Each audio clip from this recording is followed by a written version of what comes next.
करू शकते. फाइन, जय बाबा, जय बाबा, जय बाबा। अवतार मेहर बाबा की जय, अवतार मेहर बाबा की जय, अवतार मेहर बाबा की। प्रियतम मेहर प्रभू, आमच्या सगळ्यांमध्ये उपस्थित होऊन आपण आम्हा सगळ्यांना आपल्या दर्शनाचा आणि सहवासाचा आनंद देऊन आमचं मार्गदर्शन करावं ही आपल्या चरणी प्रार्थना. थँक्यू बाबा, जय बाबा. प्रियतम परमेश्वरा, तुझ्यावर अधिकाधिक प्रेम करण्यासाठी आम्हा सर्वांना तू सहाय्य कर. अधिक आणखी अधिक प्रेम करण्याकरता इतकं की तुझ्याशी तद्रूप होण्यास आम्ही पात्र व्हावं व तुझ्यावरील आमचं प्रेम वृद्धिंगत व्हावं यासाठी आम्हास तू सहाय्य कर. आणि प्रियतम बाबांचा दामन अगदी अखेरच्या क्षणापर्यंत व अगदी अखेरच्या क्षणी देखील आमच्या हाती घट्ट राहावा यासाठी आम्हास तू सहाय्य कर. अवतार मेहर बाबा की जय, अवतार मेहर बाबा की जय, अवतार मेहर बाबा. जय बाबा सगळ्यांना, जय बाबा. आवाज क्लिअर आहे ना? हो हो, अगदी क्लिअर आहे. थँक्यू. आपण अवतार मेहर बाबांचे लेख आणि संदेश हे पुस्तक वाचतोय. भाग पहिला चालू आहे, संपत आला आता हा खरा. आणि खूप महत्वाचे छान छान काय काय याच्यात होतं. आणि सगळ्यांच्या माहितीसाठी आणखीन एक आनंदाची गोष्ट अशी आहे की हे पुस्तक शेवटी बरेच प्रयत्नानंतर डॉक्टर राजेंद्र निस्ताने तयार झाले त्याला पब्लिश करायचं, सगळी जबाबदारी घ्यायला आणि रिप्रिंटसाठी. आणि ट्रस्ट कडनं आता परमिशन पण मिळाली रायटिंग मध्ये. तर काही दिवसांनी हे पुस्तक पण कदाचित तयार होऊन येईल लवकरच. कारण हे खरंच संग्रही ठेवून परत परत वाचून त्याच्यातल्या ज्या गोष्टी आहेत महत्वाच्या त्या समजून घेणं, अंगीकारणं फार महत्वाचं आहे. मला वाटतं गेल्या वेळेला आपण भाग 2 सुरू केला होता ना, मिथ्या विश्वास.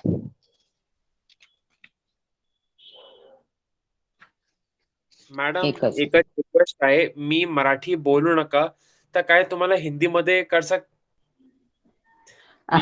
हिंदी में होता है, थर्सडे को होता है. अच्छा, हाँ. ओके. आई एम सॉरी, क्या नाम आपका? मैम हरमीत सिंह. अच्छा हरमीत जी, थर्सडे को होता है ना, वो मतलब इंग्लिश में पढ़ के पूरा हिंदी में समझाते हैं.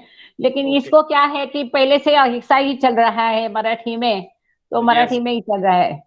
मराठी में करो. मराठी में करूंगा मैम, मैं सीख भी लूंगा शायद. वाह, ग्रेट.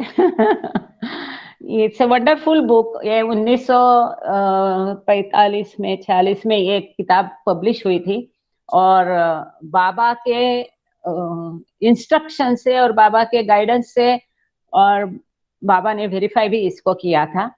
तो जो बाबा लेक्चर तभी देते थे वो सब इन्होंने डॉक्टर सीडी देशमुख करके है नागपुर के, उन्होंने ओरिजिनली वो इंग्लिश में किए थे.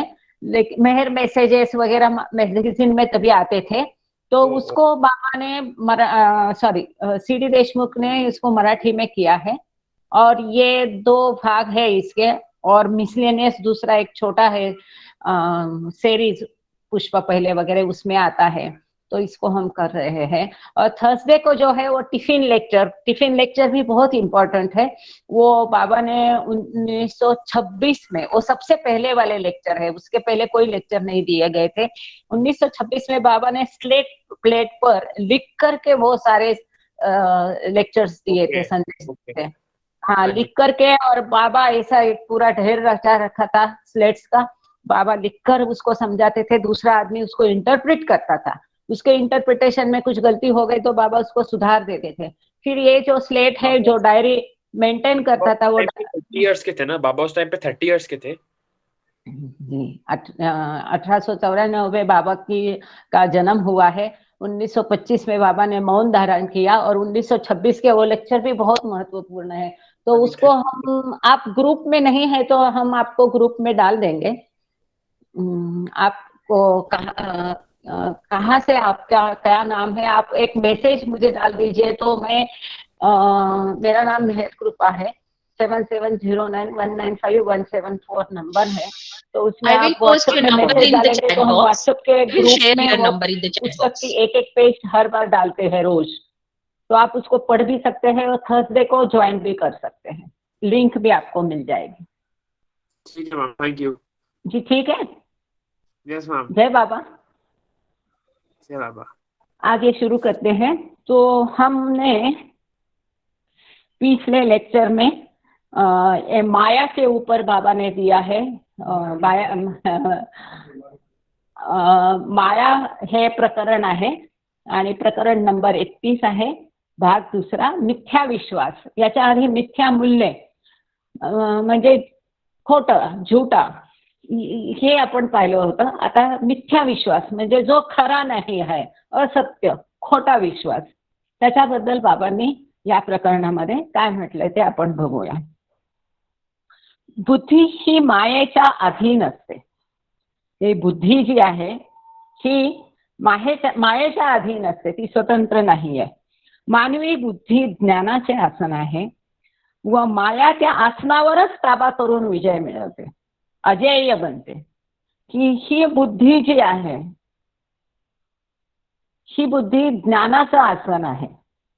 बुद्धी ज्ञानाचं आसन आहे, ज्ञानाच्या आसनावर ती बुद्धी विराजमान झालेली आहे।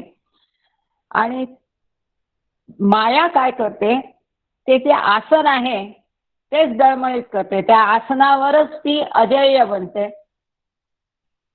Thank you Ketaki. आसनावरच आप भी अपना नंबर देके रखिएगा चैट में, तो फिर केतकी नोट डाउन करके बाद में मुझे दे देगी, हरमीत जी। त्या आसनावरच जे ज्ञानाचं आसन आहे, त्या ज्ञानाच्या आसनावरच ताबा करते माया आणि ती जय प्राप्त करते, अजेय बनते। बुद्धी ही मायेच्या अधीन झाल्यामुळे मिथ्या विश्वास व अनेक भ्रम यांची रचना करते। ही बुद्धी जी आहे ती मायेच्या अधीन झाल्यामुळे सगळे खोटे विश्वास आणि भ्रम आणि भास यांचा उदय होतो। म्हणून मायेस जिंकणे फार दुष्कर होते। यासाठी मायेला जिंकणं अत्यंत अवघड होतं, दुष्कर होतं, कठीण होतं। का? कारण ही माया हे ज्ञान आहे, बुद्धी आहे, त्यालाच आपल्या कब्जामध्ये घेते, आपल्या मध्ये त्याला सामील करून घेते। मिथ्या विश्वासाचे सतत पोषण व समर्थन करून माया सत्याच्या अनुभूतीला अवरोध करते, म्हणजे विरोध करते। जो खोटे विश्वास आहे, जे असत्य आहे, जे तथ्यहीन आहे, अशा सगळ्या विश्वासांचं सतत भरण पोषण करून ते वाढीला लावते। आणि माया ती जी आहे ही सत्याच्या अनुभूतीला विरोध करत राहते। जी बुद्धी अनिर्बंध व स्वतंत्रपणे विचार करते ती सत्य प्राप्तीचा मार्ग तयार करते। जी बुद्धी ह्या मायेच्या कचाट्यातून सुटून स्वतंत्रपणे विचार करते, अनिर्बंध विचार करते, जी मायेच्या दडपणाखाली विचार करत नाही, ती बुद्धी सत्य प्राप्तीचा मार्ग तयार करते। अंतिम सत्य जे आहे, ईश्वराशी मिलन आहे, त्याचा मार्ग ती तयार करते। आणि जी बुद्धी मायेच्या अधीन होऊन व्यापार करते ती यथार्थ बोधामध्ये अडथळे आणते। जी बुद्धी मायेच्या कब्जामध्ये जाते, तिच्या अधीन होते, ती सत्य प्राप्तीच्या मार्गामध्ये अनेक अडथळे आणते। पुढचा पॅरेग्राफ आहे, पान नंबर 287 वर आहो आपण। मिथ्या विश्वास स्वयंसिद्ध असल्यासारखे भासू शकतात। हे जे खोटे विश्वास आहे तेच खरे विश्वास आहे, खरेखर आहे, ते स्वतः महत्वाचे आहे असा भास ते निर्माण करतात। माया निर्मित मिथ्या विश्वास इतके पक्के आणि दृढमूल असतात की ते स्वयंसिद्धच असल्यासारखे भासतात। ते प्रत्यक्ष सत्याचाच वेश धारण करतात। आपणच सत्य आहे असा हे खोटे विश्वास आणतात व त्यांचा निश्चंकपणे स्वीकार केला जातो। उदाहरणार्थ, आता मुद्दाम मी दुसरे कुठलेही उदाहरण देत नाही, कारण बाबांनी स्वतः इथे छान उदाहरण दिलेले। मनुष्य समजतो की तो म्हणजे त्याचा जड देह आहे व साधारणतः आपण देहाहून काही निराळे असू हे त्याच्या स्वप्नीही येत नाही। कोणतेही प्रमाण न मागता तो देहात्मभाव स्वभावतःच ग्रहण करतो. आणि हा विश्वास विवेकसंमत प्रमाणांनी निश्चित झालेला नसल्यामुळे मनुष्य त्याला दृढपणे, अधिकच दृढपणे धरून बसतो. हा जो मातीचा देह आहे, जड देह आहे, स्थूल देह आहे, हा देह म्हणजेच आपण आहे, हा देह हेच आपलं अस्तित्व आहे असं आपल्याला वाटतं. पण असं का वाटतं? हा आपला खोटा विश्वास आहे. हा विश्वास कशामुळे झाला? आपल्या बुद्धीने तसं सांगितलं, आपल्या ज्ञानाने तसं सांगितलं. का? कारण ते बुद्धी किंवा ज्ञान हे मायेच्या अधीन झालेलं आहे आणि त्यामुळे ते ज्ञान, ती बुद्धी असा विचार करते की मी म्हणजे हा देह आणि हा देह म्हणजे हे सर्वस्व आहे. ह्या देहाहून मी निराळा नाही. ह्याच्यासाठी त्याला कुठलंही प्रमाण लागत नाही, कुठलाही पुरावा लागत नाही, कारण ते डोळ्यांना दिसतं आणि हे विवेकसंमत आहे. प्रमाणांनी हे निश्चित झालेलं आहे. बायोलॉजी आहे, सगळे शास्त्र आहेत त्याला पुरावा देणारं. हा दिसत असलेला देह म्हणजे मी नाही. ही विचारधारा जे डोळ्याला दिसतंय ते ऍक्सेप्ट करून, त्याचा स्वीकार करून माणूस समाधानी राहतो. पण जे डोळ्याला दिसत नाही ते खरं आहे आणि जे डोळ्यांना दिसतंय, इंद्रियांना जे दिसतंय ते मिथ्या आहे, खोटं आहे, हे त्याची बुद्धी स्वीकारच ह्या गोष्टीचा करत नाही. आणि म्हणून अशा गोष्टींना मनुष्य जास्त घट्टपणे चिकटून बसतो. जड देह भाव. मनुष्याचे जीवन जड देह व त्याच्या वासना यांच्या भोवती व्यवस्थित झालेले असते. ते इतकं सगळं यथास्थित झालेलं असतं, पक्क झालेलं असतं. हा जड देह, स्थूल देह आणि त्याच्या वासना, लालसा ह्यांच्या भोवती सगळं गुरफटलेलं असतं. अनेक वासना असतात, वेगवेगळ्या प्रकारच्या वासना असतात. मी जड देह आहे हा विश्वास टाकून देणे म्हणजे जड देहाच्या सर्व वासना आणि त्यावर अवलंबून असणारी सर्व मूल्ये टाकून देणे.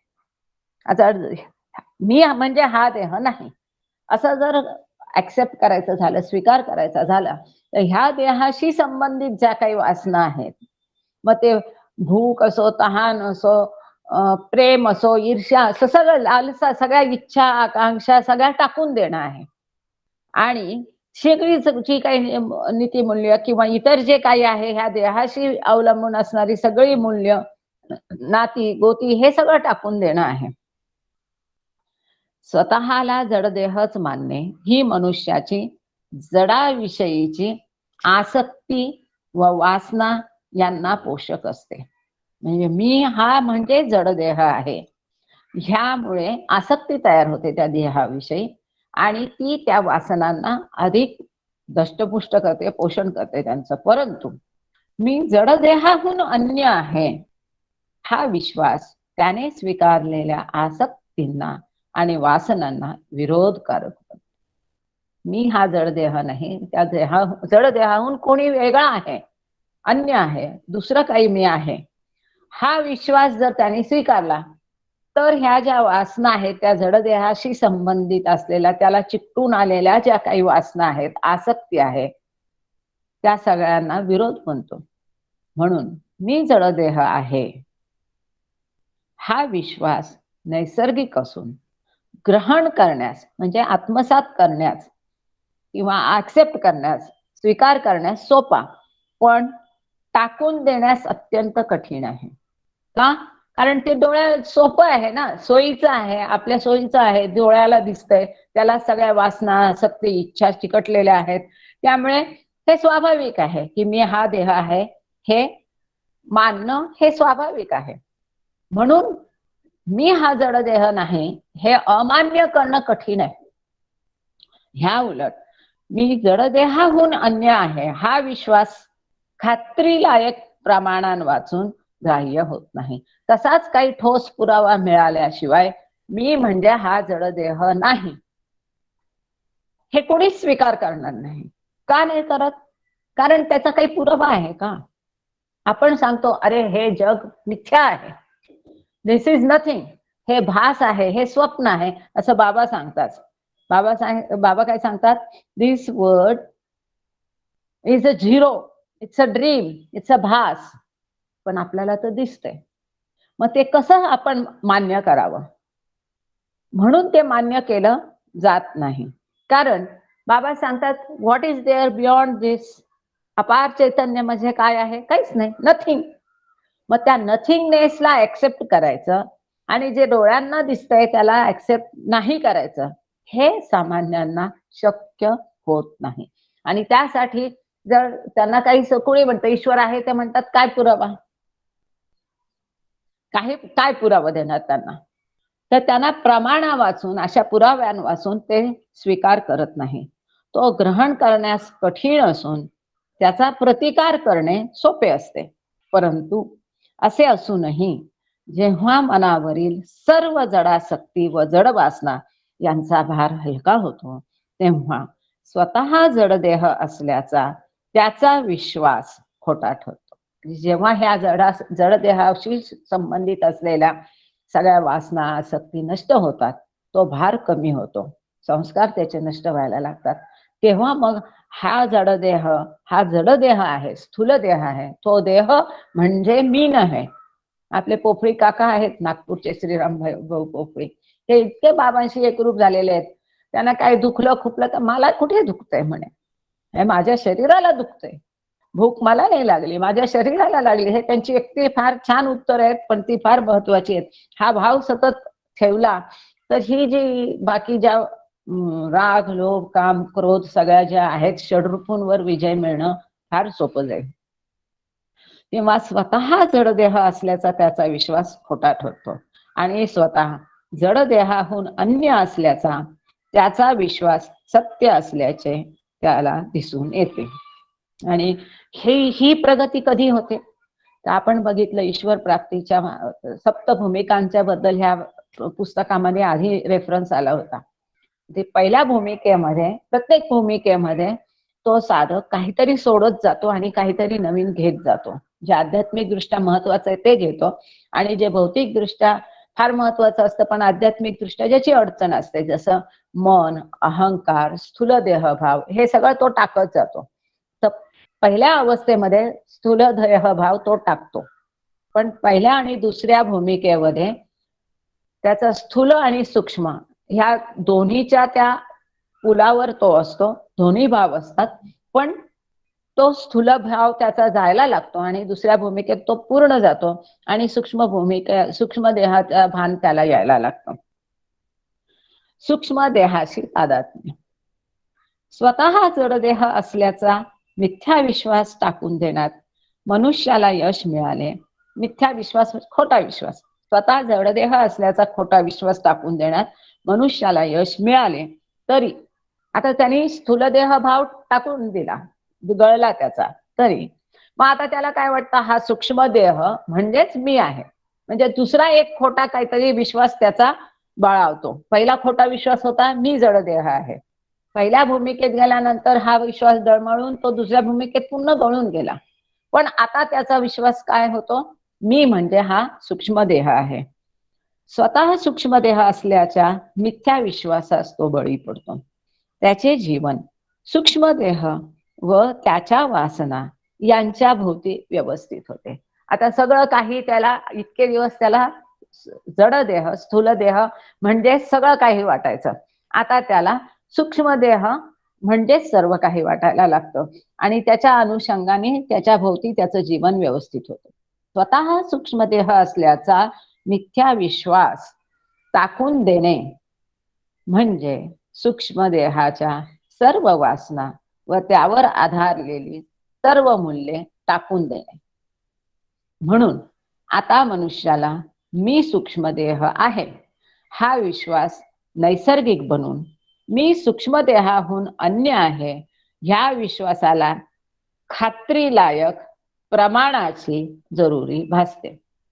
म्हणजे अध्यात्म मार्गावर प्रगत झाल्यानंतर सुद्धा मी हा स्थूल देह टाकला तरी मी हा सूक्ष्म देह आहे आणि मी सूक्ष्म देहाहून काही अन्य आहे हे स्वीकार करायला त्याला काही पुराव्याची गरज असते. परंतु मनावरील सूक्ष्म देह विषयक आसक्ती व वासना यांचा भार हलका झाला म्हणजे जडदेह भावाप्रमाणेच मी सूक्ष्म देह आहे हा मिथ्या किंवा खोटा विश्वासाचाही तो परित्याग करतो, त्याग करतो, सोडून देतो.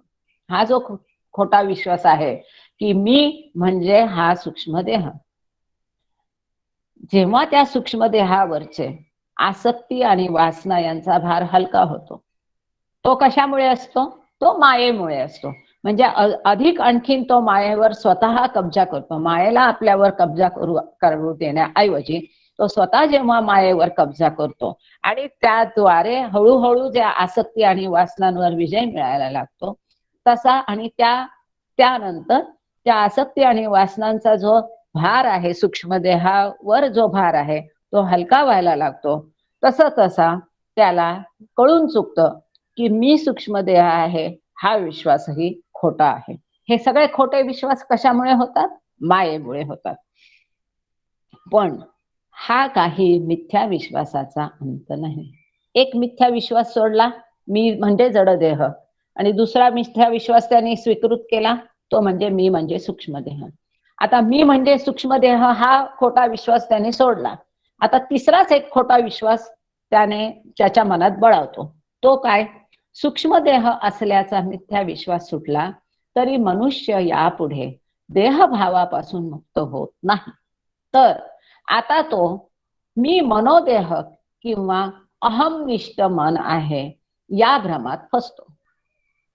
अहमनिष्ठ मनोदेहाशी तादात. सूक्ष्म देहाचा त्याचा भ्रम संपला. त्याला कळून चुकलं की मी म्हणजे हा स्थूल देह नाही, मी म्हणजे हा सूक्ष्म देह नाही, हा विश्वास खोटा आहे. पण आता असं त्याला वाटतं की हा कारण देह म्हणजेच मी आहे. कारण देह किंवा मनोदेह किंवा अहमनिष्ठ मन म्हणजेच मी आहे, ह्या भ्रमामध्ये तो फसतो. मिथ्या विश्वासात मनुष्य रममाण होतो. हा जो खोटा विश्वास आहे की मी म्हणजे अहमनिष्ठ मन आहे किंवा मनोदेह आहे, ह्या खोट्या विश्वासात आता तो फसतो. आणि नुसता फसत नाही, त्यात तो रममाण होतो. किंबहुना ह्या स्टेजला त्याला असं वाटायला लागतं की जे माझं अंतिम ध्येय आहे, अंतिम सत्य प्राप्त करण्याचं किंवा ईश्वराला प्राप्त करण्याचं, ते ध्येय मी प्राप्त केलं इतकं वाटण्यापर्यंत त्यावेळेस त्याच्या मनाची सुंदर स्थिती असते. त्याला विविध शक्तींचा उपयोग मिळतो, आनंदाची प्राप्ती होते आणि त्याला असं वाटायला लागतं की अरे, I have reach to my goal, की मी माझं अंतिम ध्येय साध्य केलेलं आहे. परंतु ते तसं नसतं. आणि म्हणून ह्या अशा अवस्थेतून त्याला काढून पुढे त्याला पुश करणं, ढकलणं, हे सद्गुरूचं कार्य असतं आणि तो ते सद्गुरू करतो. पण हे सगळं म्हणजे मायेची पकड किती जबरदस्त असते हे बाबा ह्याच्यातून आपल्याला दाखवतात. ह्या स्टेजेस आपल्याला माहितीये, पण असं का होतं? ह्या पायऱ्यांवर ज्या सप्तभूमिकांमध्ये सुद्धा एवढा त्याला त्रास का होतो? ते कारण माया. ती शेवटपर्यंत सुटत नाही, ती मायेची पकड. आणि त्या मायेमुळे हे सगळं काही भ्रमजाल आहे. व्यष्टीभूत आत्मा स्वतःच्या दीर्घकालीन, व्यष्टीभूत म्हणजे व्यक्तिगत आत्मा, स्वतःच्या दीर्घकालीन जीवनामध्ये आरंभापासून म्हणजे स्वतःच जे अति दीर्घ यात्रा आहे 64 लक्ष योनी वगैरे, तर अगदी सुरुवात प्रारंभापासून म्हणजे अगदी सुरुवातीपासून जेव्हा जीवात्माचा जन्म झाला त्या पत्थर योनीपासून, दगड योनीपासून त्याने स्वतःच वेगळं असं अस्तित्व, वेगळं असं जग निर्माण केलं. मी म्हणजे वेगळा आहे, मी आहे, ह्या सगळ्याहून भिन्न आहे, ईश्वराहून भिन्न आहे, असं जे पृथक म्हणजे वेगळं अस्तित्वाच्या भ्रमाला तीव्र आसक्तीने बिलगलेला असतो. त्याचे सर्व विचार, त्याच्या सर्व भावना, त्याच्या सगळ्या क्रिया यांनी निराळ्या मीच्या अस्तित्वाचे विधान सारखे गृहीत धरून दृढ केलेले असते. हा जो सगळा जर्नी आहे आपला, म्हणजे परमात्म्यापासून आत्मा, जीवात्मा अलग होऊन पुन्हा परमात्म्यात त्याचं मिलन होईपर्यंत हे दुसरं तिसरं काही नसून द्वैत भाव आहे. त्या परमात्म्यापासून आपण वेगळं आहोत, इतरांपासून वेगळं आहोत, ही भावना इतकी दृढ असते आणि त्या मीपणाला, वेगळेपणाला तो चिकटून बसलेला असतो. हे जो मीच अस्तित्व आहे म्हणजे द्वैताचं अस्तित्व आहे. आणि हा द्वैत भाव जोपर्यंत सरत नाही तोपर्यंत अद्वैत मिळत नाही, म्हणजेच तोपर्यंत ईश्वराशी मिलन होत नाही. स्वतः अहमनिष्ठ मन असल्याच्या मिथ्या विश्वास टाकणे म्हणजे आतापर्यंत त्याला प्रतीत होत असलेल्या स्वत्वाचे सत्ता सर्वस्व विसर्जन करणे होय. म्हणजे हा अहमनिष्ठ म्हणजे मी आहे हे आता त्याला भाव होतो आणि तोही टाकून द्यायचं. म्हणजे आतापर्यंत एवढे काही लाखो वर्ष, काही एजेस, काही युग त्यांनी जी भावना बाळगलेली असते की मी वेगळा आहे, मी स्वतंत्र आहे, मी माझं वेगळं अस्तित्व आहे, हा जो द्वैत भाव त्याने टाकलेला असतो त्या द्वैत भावाला टाकून द्यायला लागतं. आणि त्याच्यामध्ये प्रतीत जो होत असलेला जो स्वत्वाचे म्हणजे वेगळेपणाचं, द्वैतपणाचं सत्ता सर्वस्व हे जे वेगळ्या अस्तित्वाचं विसर्जन त्याला करावं लागतं. स्वतःच म्हणून ते जे वेगळं अस्तित्व मानत होता त्या वेगळ्या अस्तित्वाचं, त्या द्वैत भावाचं त्याला विसर्जन करणं जरुरी असतं. आणि त्यासाठी त्याला तो मी म्हणजे हा मनोदेह आहे हा खोटा विश्वास नष्ट करून तो अस्वीकृत करून त्याला पुढे जाणं जरुरी असतं. अंतिम मिथ्यत्वाचा त्याग. स्वतः जड देह व सूक्ष्म देह असल्याचा मिथ्या भ्रम टाकून देण्यास माणसाला नाना प्रकारची आसक्ती व वासना यांचा त्याग करावा लागतो. यात स्वतः जवळ दीर्घकाळ बाळगलेल्या गोष्टीचा त्याग होतो. परंतु स्वतः अहमनिष्ठ मन असल्याचा मिथ्या विश्वास टाकून देण्यात त्याला त्याचे स्वतःस आजपर्यंत भासमान होत असलेले अस्तित्वच मूलतः विसर्जन करावे लागते. म्हणजे मी म्हणजे हा मनोदेह नाही आणि हा मनोदेह सुद्धा टाकून द्यायचं म्हणजे त्याचं पूर्ण वेगळं जे अस्तित्व आहे त्याचंच विसर्जन करायचं. मला वाटतं गणपती विसर्जनाच्या मागची हीच कल्पना असावी, माहित नाही टिळकांची, की तुमच्या अहमभावाचं मीचं विसर्जन करायचं. हे असं विसर्जन त्याला करणं जरुरी असतं. पण त्याच्या मार्गात किती अडचणी असतात. हा मिथ्यत्वाचा अंतिम म्हणजे हा खोटेपणाचा मिथ्या आहे. हा मी म्हणजे जडदेह हे मिथ्या किंवा खोटं आहे. मी म्हणजे हा सूक्ष्मदेह हे खोटं आहे. मी म्हणजे हा मनोदेह हे खोटं आहे. पण त्या खोट्याचाला आपण खरं का म्हणतो? मायेमुळे. मग त्या मी हा मनोदेह आहे ह्याचा पण त्याग करणं हा अंतिम त्याग आहे. आणि तसा तो पूर्ण त्याचं विसर्जन करणं हे अत्यंत कठीण असतं. म्हणूनच आपण जेव्हा बाबांच्या आणि मस्तांच्या गोष्टी वाचतो त्यात आपण कितीतरी वेळा आपण असं बघितलं की बाबा त्या मस्त खूप प्रगत अवस्थेतले असतात आणि बाबा त्यांना भेटून त्यांचं सेवा करून त्यांना पुश द्यायला पुढच्या मार्गावर त्यांना ढकलण्यासाठी बाबा प्रयत्न करतात. पण बऱ्याचदा आपण असतो की ते मस्त बाबांना पायाला हात लावू देत नाही. बाबांना त्यांनी ओळखलेलं असतं ईश्वर म्हणून, अवतार म्हणून. इतके ते प्रगत असतात तरीही ते बाबांना त्यांचं कार्य करू देत नाहीत, पळून जातात. बाबांच्या पाया पडणार किंवा बाबांना स्वतःच्या पायाला हात लावू देणार नाही. बाबांना जे काही कार्य त्यांच्यावर करायचंय ते त्यांना करू देत नाही. अशा कितीतरी आणि 2-3दा अशा काही घटना आहेत की ते सफल झालंच नाही आणि तो पळून गेला नाही, मग बाबा तिथून निघून गेले, बाबांचा मूड खराब झाला वगैरे.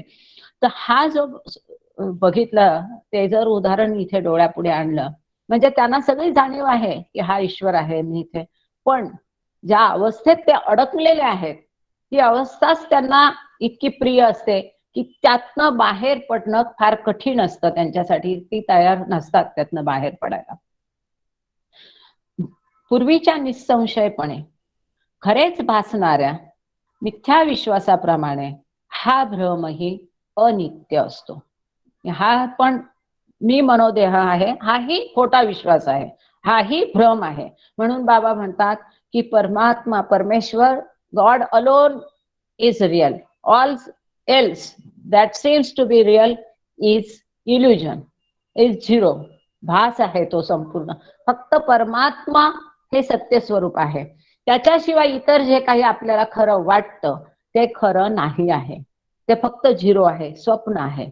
मग ह्या 7 भूमिकेपर्यंत जे काही अनुभव वाटायला येतात, जे काही चमत्कार वाटायला येतात, ते सगळे चमत्कार सुद्धा त्या भासाचा, त्या भ्रमाचा, त्या मिथ्यत्वाचा, त्या खोटेपणाचा एक अंश असतो. म्हणून त्या चमत्कारांना सुद्धा महत्व नाही. कितीही प्रगत आत्मा असू दे, त्याचाही अंत होतोच.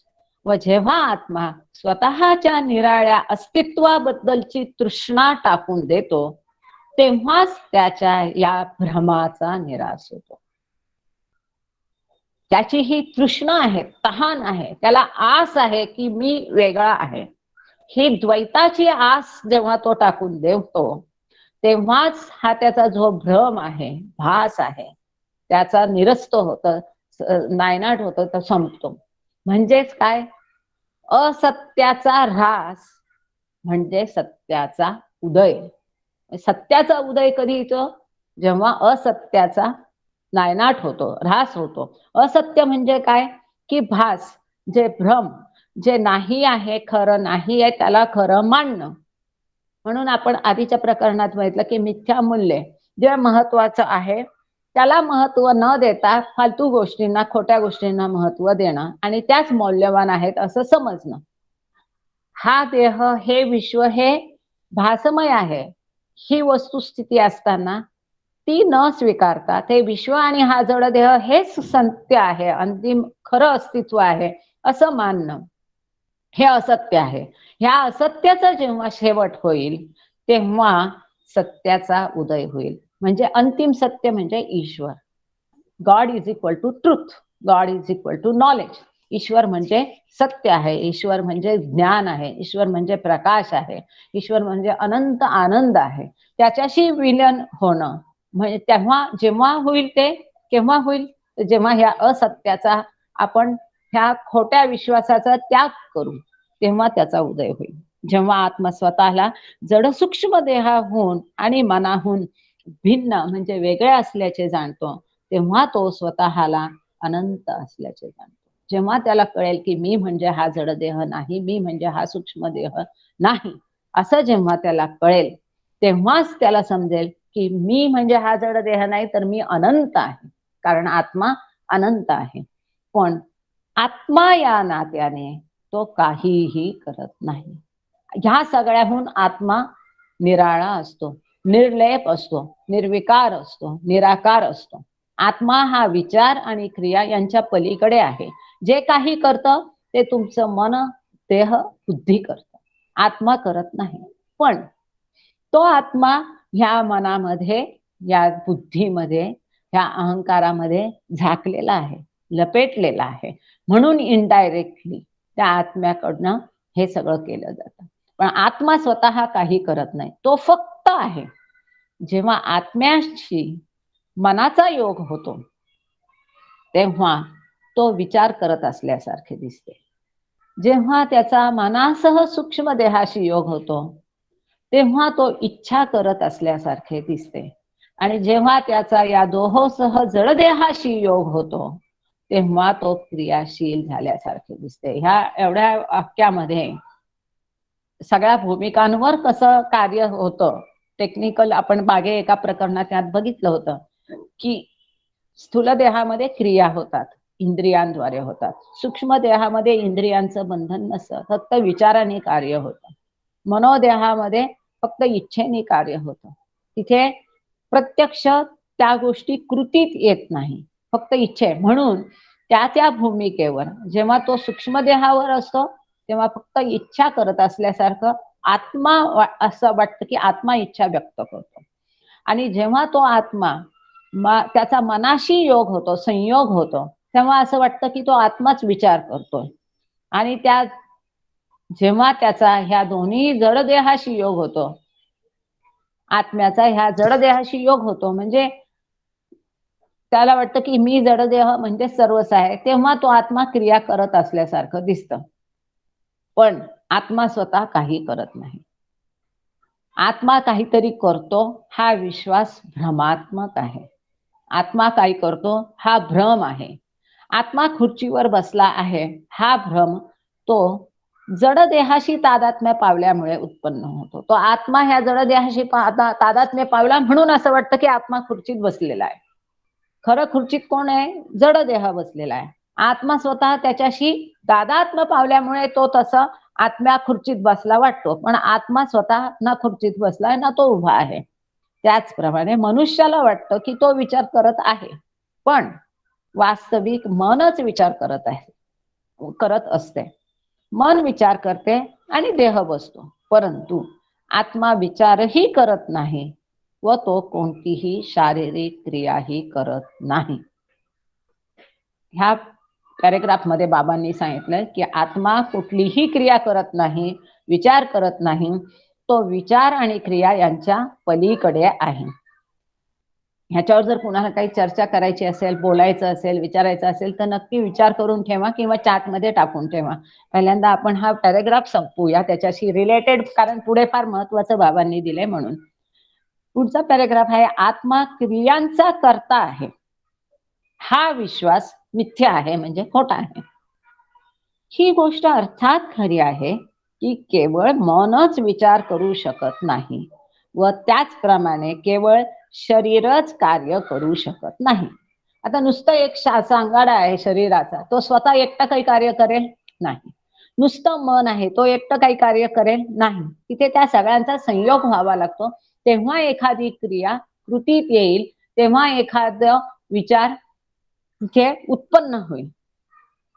त्याचप्रमाणे केवळ शरीरच कार्य करू शकत नाही, कारण केवळ मन व केवळ शरीर यांना निराळे अस्तित्व नाही. नुसतं शरीराला वेगळं अस्तित्व आहे नाही, नुसतं आत्म्याला वेगळं अस्तित्व आहे नाही, नुसतं मनाला वेगळं अस्तित्व आहे नाही. आत्म्याचा भ्रम किती खोलवर छोट्या छोट्या बारीक गोष्टींचा विचार करून त्या बाबांनी आपल्याला केवढे कष्ट घेऊन समजावून सांगितल्यात की जाहीरवी आपल्या डोक्यातही येणार नाही अशा गोष्टी. आपण करतो म्हणजे आत्मा करतोय का मन करतंय का बुद्धी करते का शरीर करतंय एखादी क्रिया, हे सगळं ह्या 2 पानांमध्ये फार छान बाबांनी समजावून सांगितलंय. आत्म्याचा भ्रम हेच त्याचे स्वरूप आहे.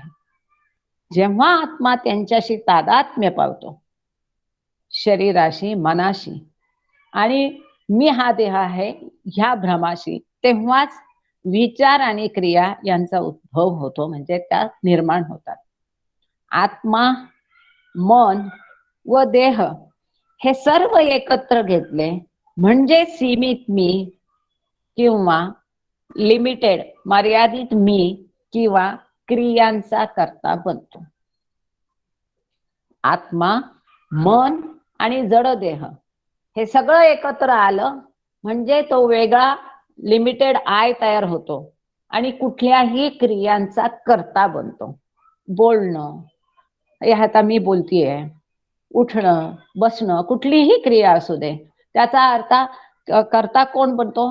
जेव्हा मन आणि देहाशी तादात्म्य येऊन एकत्र येऊन आत्मा कार्य करतो तेव्हा ती क्रिया होते. परंतु स्वतःच्या यथार्थ स्वरूपात, यथार्थ म्हणजे योग्य, खऱ्या आत्मा विचारांबद्दल किंवा क्रियांबद्दल जबाबदार राहत नाही. एकटा आत्मा जबाबदार नाही कुठल्याही क्रियेला किंवा विचाराला. आत्मा मन किंवा देह असल्याचा भ्रम किंवा तो विचारांचा आणि क्रियांचा कर्ता असल्याचा भ्रम मायारूपी अज्ञानामुळे उत्पन्न होतो. आत्मा हे सगळं कार्य करतो असं का वाटतं, असा भ्रम होतो, खोटा विश्वास होतो. तो कशामुळे होतो? अज्ञानामुळे. आणि अज्ञान कुठून येतं? मायेचा त्या ज्ञानावर, त्या बुद्धीवर पगडा बसलाय.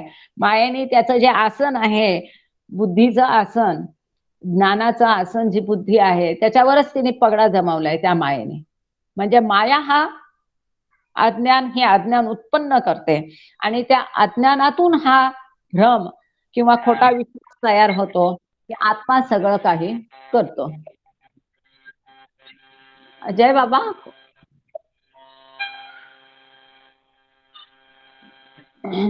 कुणाच तरी माईक ओपन आहे.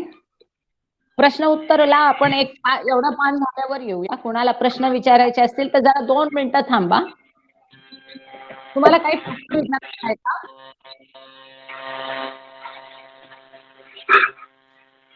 किती कॅन यू प्लीज म्यूट हिम, कारण त्यांचं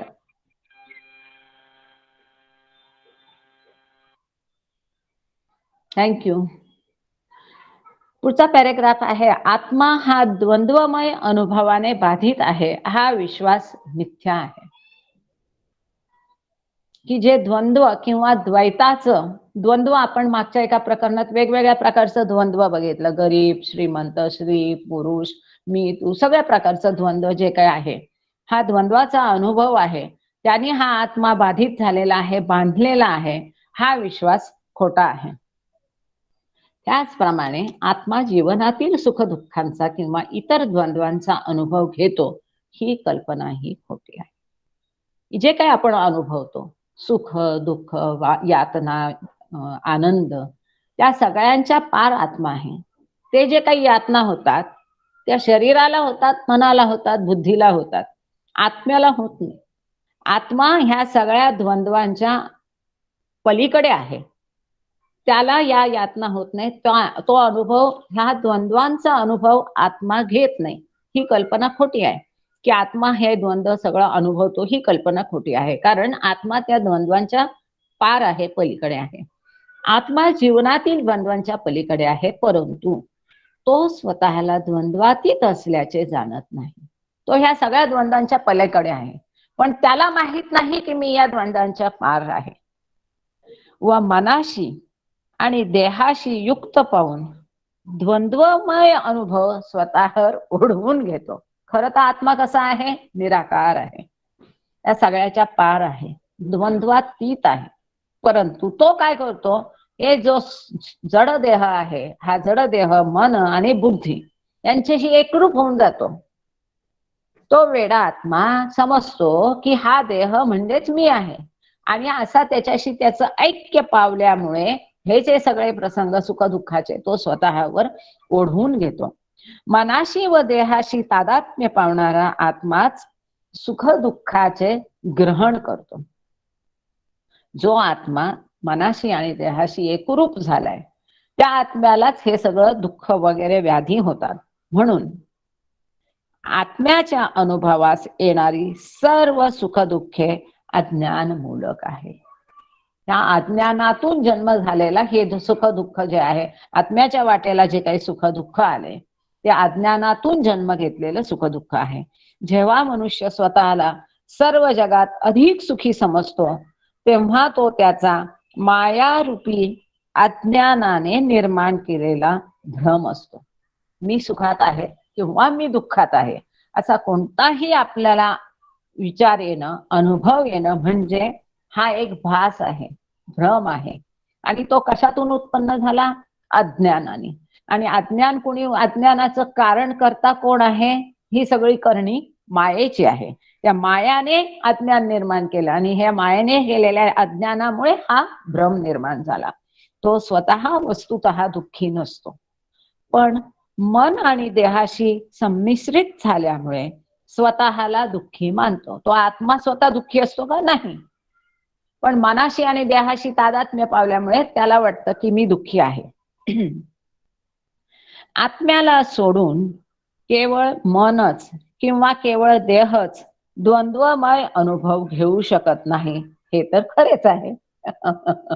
म्हणूनच मगाशी सांगितलं, तो आत्मा नसेल तर देह म्हणजे काय आहे? एक लॅब मध्ये ठेवलेला फासळा आहे की नाही? त्याच्यात प्राण नाही म्हणजे तो देह एकटा काही करू शकतो का? नाही करू शकत.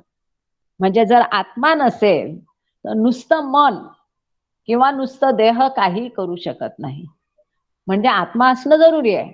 कसलं कॉम्प्लिकेटेड म्हटलं तरी चालेल, किंवा किती रहस्यपूर्ण आहे, किती गमतीशीर आहे बघा.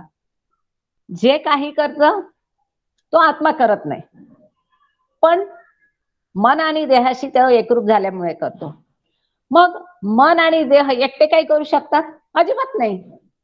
जोपर्यंत त्या मनात देहात आत्मा नाही तोपर्यंत ते काही करू शकत नाही. म्हणजे या तिघांचं जेव्हा युक्त होतं, संमिश्रीकरण होतं, त्यांची जेव्हा बेरीज होते, जे काही होतं ते त्या बेरजेनंतर होतं. तो आत्मा मनाशी आणि देहाशी एकरूप पावल्यावरच जे काही व्हायचं ते होतं. हे खरं आहे की आत्मा जोपर्यंत त्या देहात येऊन द्वंद्वमय स्थितीचा अनुभव घेत नाही तोपर्यंत तो काही हे करू शकत नाही. म्हणजे आत्म्याला सोडून काहीही हे सुख दुःख होऊ शकत नाही, हे खरं आहे. असं असलं तरी आत्मा निराकार आहे, ह्या सगळ्या क्रियांच्या पार आहे, ह्या अनुभवांच्या पलीकडे आहे, द्वैताच्या पलीकडे आहे. तो कुठल्या क्रिया करत नाही, हे खरं आहे. दोन्ही खरं आहे. आत्मा, मन आणि देहद्वय सर्व एकत्रित आले म्हणजे द्वंद्वमय अनुभवाचे अधिष्ठान उत्पन्न होते. ह्या पाया तयार होतो. द्वंद्वाचा पाया कधी तयार होतो की आत्मा, देह आणि मन ह्या तिघ एकत्र आले, त्यांची बेरीज झाल्यावरच तिचं त्यांची बैठक जमते. आणि म्हणून जरी आत्मा ह्या सगळ्याच्या पलीकडे असला तरी नेहमी मी जे सांगते की हे सगळं सत्संग आहे, चांगले विचार आहे, भजन आहे, वाचन आहे, ते सगळं ऐकणं आहे, ह्या सगळ्याचे नेहमी मी म्हणते की त्याचे संस्कार मनावर होतात, आत्म्यावर होतात. आपण जे बाबांनी सांगितलंय, ईश्वरी साक्षात्कारच्या मुख्य 3 रस्ते बाबांनी सांगितले आणि त्याच्यातला सगळ्यात सोपा, शॉर्टेस्ट, इझिएस्ट, क्विकेस्ट म्हणजे सत्संग सांगितलाय. की सत्संग केल्याने की किती पटकन तुम्हाला ईश्वरी साक्षात्कार होऊ शकतो. तिथे बाबांना अभिप्रेत असलेला सत्संग म्हणजे सद्गुरूची अवताराची सेवा करणं, त्याच्या आज्ञेत राहणं. दुसरा मार्ग बाबांनी भक्ती मार्ग सांगितलाय की भजन पूजन त्यात तल्लीन होऊन प्रेमाने तुम्ही ते केलं तर, त्यात पूर्णपणे तुम्ही एकरूप होऊन ते केलं तर तुम्हाला ईश्वर प्राप्ती होऊ शकते. आणि तिसरा बाबांनी सांगितलंय लॉंगेस्ट आणि हार्ड, मोस्ट हार्ड, सगळ्यात कठीण, सगळ्यात लांबचा रस्ता म्हणजे हे धर्म आणि त्यांनी जे काही त्याचे नीती नियम आहेत त्याचं पालन करणं. पण ते तसंच्या तसं नुसतं पालन, ते धर्माच्या विधींचं पालन करून उपयोग नाही, तर तसं जीवन जगलं पाहिजे. म्हणून आपण हे जे काही वाचतो, ऐकतो, भजन ऐकतो किंवा हे सगळ्याचे उत्तम संस्कार आपल्या मनावर, आपल्या आत्म्यावर होतात. जरी आत्मा ह्या सगळ्याच्या पलीकडे असला तरी ह्याचे सुंदर संस्कार त्याच्यावर होतात. हे महत्व सत्संगाचं आहे. इथे ह्याच्यात त्याला समजून घ्यायचा प्रयत्न केला तर नक्की समजेल. म्हणून हे जे काही आता ही पुंजी आपण गोळा करणार ती ह्या देहाबरोबर, आता मरणानंतर हा जड देह जाणार आणि ही बुद्धी पण जाणार. ती बुद्धी आणि देह आपल्या बरोबर येणार नाही, पण आता जे काही आपण हा सत्संग करतोय त्याचे जे काही छाप आहेत, परिणाम आहेत, त्या अहमनिष्ठ मनोदेहावर असतात आणि ते एक प्रकारे आत्म्यावर त्याचे संस्कार छाप होतात आणि ते पुढच्या जन्मामध्ये त्याचा उपयोग होतो. हे पण एका प्रकरणात आपण बघितलेलं आहे. आत्मा, मन आणि देहद्वय हे सगळे एकत्रित झाले म्हणजे द्वंद्वमय अनुभवाचे अधिष्ठान उत्पन्न होते. परंतु स्वतःच्या यथार्थ स्वरूपामध्ये आत्मा अनुभवातील द्वंद्वांच्या पलीकडे असतो. त्याचं जे खरं यथार्थ योग्य खरं रूप आहे आत्म्याचं ते द्वंद्वातीत आहे, तो द्वंद्वाच्या पलीकडे आहे. आणि आता या प्रकरणातला शेवटचा पॅरेग्राफ आहे, मन व देह. कुणाला काही प्रश्न विचारायचे असतील तर खरंच हा प्रकरणच असा आहे, मला उत्तर देता येईलच असं नाही, मी प्रयत्न करेल, कारण पुष्कळ प्रश्न ह्याच्यातनं मनात उद्भवू शकतात. तर काय असतील तर तुम्ही तयार करून ठेवा. हा पॅरेग्राफ झाल्यावर आपण घेऊया. यानंतरही आपण कंटिन्यू करणार आहोत. इथे आपलं लेक्चर संपत नाहीये. पुढचं प्रकरण आज आपण सुरू करणार आहोत. ते पण छान आहे. प्रकरण 32 आहे, मायेवरच आहे आणि भाग 3 आहे आणि त्याच्यामध्ये मायेच्या द्वारे निर्माण केलेल्या जे भ्रम आहेत त्या भ्रमांच्या पार करून पुढे कसं जायचंय त्याचा, हे टेक्निकली बाबांनी समजाल्यावर त्याचं सोल्युशन काय ते पुढे सांगितलेलं आहे. आता हा पॅरेग्राफ आहे मन आणि देह यामधील आत्म्याच्या प्रवेशाचे स्वरूप. या प्रकारे मन आणि देहद्वय हे इथे देह नाही म्हटले, देहद्वय म्हणजे काय, देह आणि मय हे या क्रियांचा करता व अनुभव द्वंद्वांचा भोगता बनतात. म्हणजे ते करणारे पण आहेत आणि त्याचा उपभोग घेणारे पण ते दोघं आहेत, मन आणि देह. परंतु ते स्वतंत्रपणे ही भूमिका घेण्यास असमर्थ असतात. नुसतं मन आणि नुसता देह ह्या कुठलीही कार्य करू शकत नाही, त्याचा उपभोग घेऊ शकत नाही. ते एकटे स्वतंत्रपणे असं काही करण्यास समर्थ नसतात, असमर्थ असतात, जोपर्यंत आत्मा तिथे नसतो. आत्मा एकटा काही करू शकत नाही जोपर्यंत या दोघांबरोबर तो जात नाही. जेव्हा आत्मा मनात व देहात प्रविष्ट होतो, म्हणजे प्रवेश करतो, तेव्हाच एनसोल्स त्याच्याकडे कर्तृत्व व भोक्तृत्व येऊ शकते. जेव्हा तो आत्मा ह्या शरीरात प्रवेश करून मनाशी आणि शरीराशी एकरूप होईल, तेव्हाच तो कुठली क्रिया करू शकेल आणि कुठल्या क्रियेचा उपभोग घेऊ शकेल. परंतु आत्म्याचा हा प्रवेश म्हणजे मिथ्या तदात्मकता आहे. आत्म्याचा हा शरीरामधला प्रवेश ही खोटी एकरूपता आहे. स्वस्वरूपात स्वतःच्या स्वरूपामध्ये आत्मा हा नेहमी केवळ निर्गुण आणि निराकार आणि अनंत आहे. स्वस्वरूपामध्ये स्वतःच्या सत्य स्वरूपामध्ये आत्मा कसा आहे? निर्गुण आहे, निराकार आहे आणि अनंत आहे. त्याला कुठलं मर्यादा नाहीये. व मायेच्या करणीमुळे किंवा अज्ञानामुळे तो सगुण, सविकार व शांत असतो. पण ही जी माया आहे, त्या मायेच्या करणीमुळे, त्या अज्ञानामुळे हा आत्मा सगुण, साकार आणि मर्यादित वाटतो. जय बाबा. कुणाला विचारायचंय, काही ऍड करायचंय, बोलायचंय, शेअर करायचंय?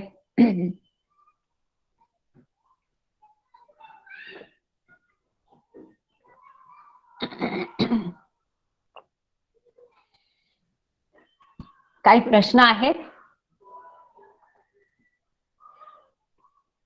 कुणाला काही प्रश्न नाही असं समजून आपण पुढे जाऊया.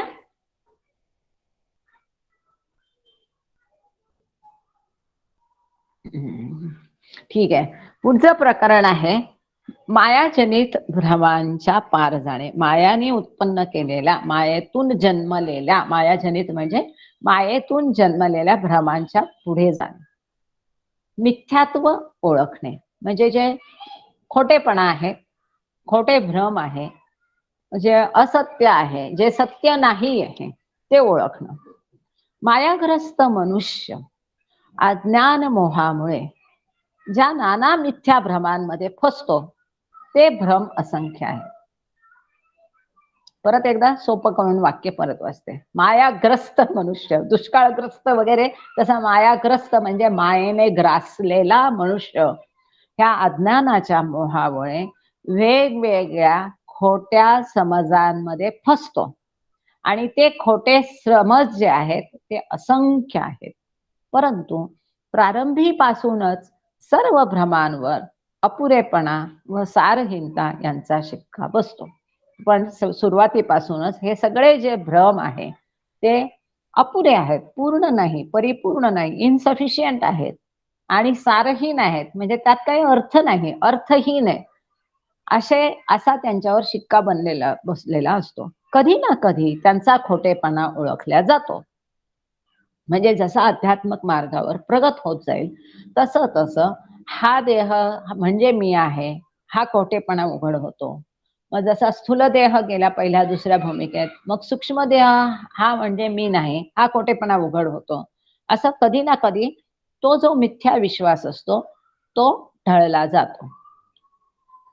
येथे असा प्रश्न उद्भवतो की कोणताही भ्रम हा भ्रमच आहे हे आपणास निश्चितपणे कसे समजू शकते? मी हे समजतो म्हणजे हा भ्रम आहे, हे कसं ओळखायचं? भ्रमातून सुटण्याकरता त्या भ्रमाला भ्रम म्हणून जाणण्याशिवाय दुसरा मार्ग नाही. आता जर तुम्हाला भ्रमातून सुटायचं तर तुम्हाला कळलं पाहिजे ना की हा भ्रम आहे, आणि हा भ्रम आहे हे तुम्हाला कळलं तर तुम्ही तिथून सुटता. सपोज तुम्ही एखाद्या ठिकाणी जाताय, दोन रस्ते आहेत आणि तुम्हाला कन्फ्युजन झालंय की डावीकडनं जाऊ का उजवीकडून जाऊ, तर हा रस्ता चुकीचा आहे हे कळल्याशिवाय तुम्ही तो रस्ता सोडून बरोबरच्या रस्त्यावर येणार नाही. तसंच भ्रमाला भ्रम म्हणून ओळखल्याशिवाय भ्रमातून सुटका होणार नाही. परंतु जर भ्रमाच्या खोटेपणाचे ज्ञान कधी काळी व्हायचे असेल तर ते ज्ञान त्या भ्रमातच प्रारंभीपासून सुप्त स्थितीमध्ये असावयास पाहिजे. जर भ्रमातून सुटका व्हायची असेल तर भ्रम हा खोटा आहे हे त्या ज्ञान त्या भ्रमामध्ये सुप्त असतं आणि ते ओळखणं जरुरी असतं. भ्रमाचा स्वीकार हा नेहमीच तात्पुरता व अस्थिर असा पर्यंकारूढ समेट म्हणजे बेड रिटर्न कॉम्प्रोमाइज असा असतो. म्हणजे भ्रम जो आहे तो तात्पुरता असतो, त्याचा स्वीकार पण तात्पुरता असतो आणि तो अस्थिर असतो, स्थिर नसतो, तात्कालिक असतो, नश्वर असतो. अज्ञान कितीही गहन असले, अज्ञान कितीही खोल असले, न समजणारे गूढ असले तरी आत्मा भ्रमाला प्रश्नांकित आव्हान देतच असतो. अज्ञान कितीही खोल असलं तरी हा आत्मा जो आहे तो सतत त्याला चॅलेंज देत राहतो आणि प्रारंभिक अवस्थेमध्ये हे आव्हान कितीही कमजोर किंवा अस्पष्ट दिसले तरी त्यातच सर्व भ्रमांचा व अज्ञानाचा अंत करण्यास समर्थ होणाऱ्या सत्याच्या शोधाचा उगम असतो. की सुरुवातीच्या काळात जेव्हा अध्यात्म पथावर वाटचाल सुरू व्हायची आहे अशा वेळेला हे जे आव्हान आहे आत्म्याने दिलेलं ह्या भ्रमांना ते कमजोर असलं, हलकं असलं, अस्पष्ट असलं तरी ते महत्वाचं असतं.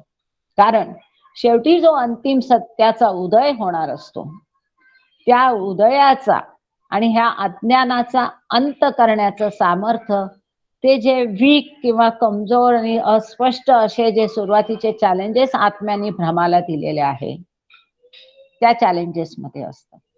अज्ञानाचा अंत करून, अज्ञानाचा शेवट करून, ज्ञानाचा मार्ग वर जाऊन अंतिम ते सत्य ज्ञान त्याचं प्राप्त करण्यासाठी ते प्राप्त करण्याचं सामर्थ्य ह्या सुरुवातीच्या कमजोर आणि अस्पष्ट असलेल्या चॅलेंजेस मध्ये आहे.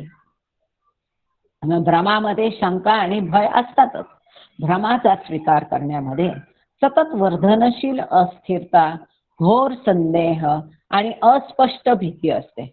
जो भ्रम आहे त्याला स्वीकार करायचा म्हणजे त्याच्यामध्ये सतत वाढत जाणारी अस्थिरता आहे आणि अत्यंत असा संदेह आहे, सुस्पष्टता नाही, अस्पष्टता अशी भीती असते.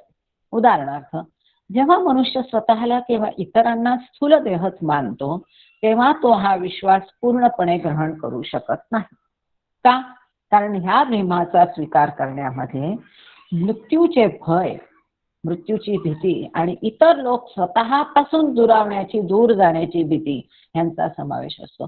जेव्हा कोणी आपण म्हणतो की मी म्हणजे हा स्थूल देह आहे, त्याचबरोबर त्या देहाला मी आहे, मी देह आहे हे म्हणण्याबरोबरच हे पण आलेलं असतं की हा देह एक दिवस जाणार, आपण मरणार, आपल्या बरोबरचे जे लोक आहे, आपले म्हणून जे लोक आहे त्यांना आपण दुरावणार, त्यांना आपण गमावणार, ही भीती कायम असते. म्हणजे ती कशात समाविष्ट असते?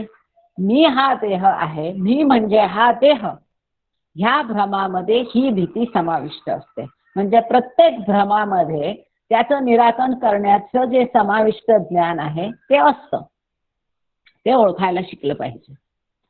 रूपमय सृष्टीवर ग्रहणशील अधिकार संपादन करण्यावरच भिस्त ठेवून जेव्हा मनुष्य सुखाचा प्रयत्न करत असतो तेव्हा त्याला त्याबरोबरच अंतर्यामी हेही ठाऊकच असते की तो अस्थिर वालुकामय प्रदेशावर किल्ल्यांची रचना करीत असून त्याचा तो मार्ग शाश्वत आनंदाप्रत पोहोचवणारा खात्रीने नाहीच, पण त्या आधारास तो इतक्या विकल्पेने चिकटला आहे की तो कधी दगा देईल याचा ही नेमच नाही. की ह्या सृष्टीवर जेव्हा स्वतःच असं आत्मसात करण्याचं, प्राप्त करण्याचा अधिकार संपादन करण्याचं जेव्हा मनुष्य धाडपड करतो त्यावेळेस त्याला त्याच्या मनोमनी हे त्याला ठाऊक असतं की हा सगळा वाळूचा किल्ला आहे, हा ढासळणार आहे, हा कायम टिकणारा आनंद आपल्याला कधीही देणार नाही. प्रत्येकाला हे माहीत असतं. मग तो सत्ताधारी असो, उद्योगपती असो, जो वेल्दीएस्ट अगदी श्रीमंत, सगळ्यात श्रीमंत मनुष्य जगातला असो, तर सगळ्यात बुद्धिमान मनुष्य, ज्ञानी असू दे, सगळ्यात उत्तम कलाकार असू दे, प्रत्येकाला माहीत असतं की हे तात्कालिक आहे, कायम टिकणारं नाही, कायम आनंद देणारं नाही, हे कधी ना कधी नष्ट होणार आहे. आणि हे त्याला पूर्ण ठाऊक असतं. आणि तरीही तो असहाय्यपणे इतका जोर धरून त्या सगळ्या गोष्टींना चिकटलेला असतो, त्याला त्या कधी दगा देतील ह्याचा नेम नसतो. भ्रमाचा भोपळा. स्वतः असुरक्षित असल्याच्या जाणीवेने मनुष्य अस्वस्थ होत असतो. आपले कुठेतरी व काहीतरी चुकले असून आपण खोट्या आशेवर भिस्त ठेवत आहोत, म्हणजे अवलंबून आहोत, हे तो जाणतो. भ्रम हा धोका देणारा व अविश्वसनीय असतो. जो भ्रम आहे हा धोका देणारा असतो, विश्वास ठेवण्यासारखा नसतो आणि माणसाला सतत असुरक्षित वाटत असतं. आपलं कुठेतरी काहीतरी चुकलं हे त्याला माहित असतं आणि जी खोटी आशा आहे त्याच्यावरती तो अवलंबून असतो. मनुष्य भ्रमाचा स्वीकार चिरकालपर्यंत कदापि करू शकत नाही. शेवटपर्यंत तो अगदी अंतिम पर्यंत माणूस त्या भ्रमाचा, भासाचा, खोट्या विश्वासाचा स्वीकार करू शकत नाही, कधीही करू शकत नाही. असे करणे म्हणजे विषारी नागाला हार समजून गळ्यात धारण करण्याप्रमाणे. किंवा थोड्याच कालाकरता, त्याला उपमा कशी दिली आहे बाबांनी त्या भ्रमाला, निद्रित झालेल्या ज्वालामुखीच्या मुखाशी अस्वस्थपणे झोप घेण्यासारखे आहे. भ्रमावर अपूर्णता, असंतोष, तात्पुरतेपणा, नश्वरता यांचा छाप स्पष्टपणे अंकित असतो. आपला जो भ्रम आहे, खोटा विश्वास आहे, त्या विश्वासावरच, तो विश्वास किती अपरिपूर्ण आहे, अपूर्ण आहे, असंतोष देणारा आहे, तात्पुरता आहे, किती नश्वर आहे, न टिकणार आहे, ह्याचा छाप त्याच्यावर अगदी स्पष्ट असतो. भ्रमामध्ये स्वतःहून निराळे असे दुसरे काहीतरी अभिप्रेत असतेच. त्या भ्रमामध्येच असतं की मी म्हणजे खरं नाही, दुसरं काहीतरी आहे. प्राथमिक बाह्यदर्शनी भ्रमामध्ये जी सत्ता भासमान होते, तिच्याहून कितीतरी अधिक विशाल व महान सत्ता भ्रमाच्या मागे लपवल्या गेली आहे, असे मनुष्यास प्रतीत होत असते. माणसाला हे असं सारखं वाटत असतं की हे जे बाह्य दिसतंय, वरकरणी दिसतंय, त्याच्याहून अशी मोठी सत्ता जी दिसते, भासमान होते, अशाहून कितीतरी अशी विशाल मोठी महान सत्ता ह्या भ्रमाच्या मागे आहे, हे सतत त्याला कळत असतं, प्रतीत होत असतं, जाणवत असतं. भ्रमाचा हा भोपळा फुटतोच. त्याचा जो भ्रम आहे की हे सगळं विश्व म्हणजे सत्य, हे कधीतरी संपतं. अखेरीस मनुष्य सत्य जाणण्यास प्रवृत्त होतो आणि कधीतरी तो मनुष्य सत्य काय आहे ते समजून घ्यायला उद्युक्त होतो.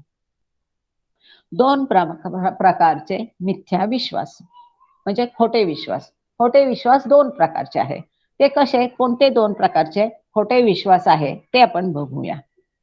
भ्रमात्मक विश्वास दोन प्रकारचे असतात.